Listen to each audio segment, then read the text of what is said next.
చేసుకోండి. సాల్ట్ వేసుకొని ఒక 5 మినిట్స్ ఉడికేయండి. 2 స్పూన్స్ శనగపిండి,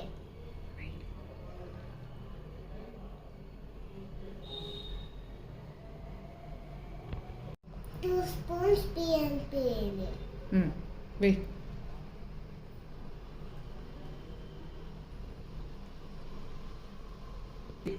1 స్పూన్ కారం, ఉప్పు తగినంత. తగిగా ఉంటే బియ్యం పిండి వేసుకోండి. రండి పకోడా చేద్దాం.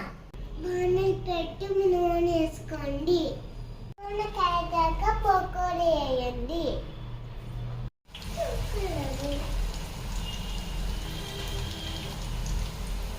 గోల్డెన్ కలర్ వచ్చేదాకా వేయించండి. వేడి వేడి బేబీ కార్న్ పకోడీ రెడీ.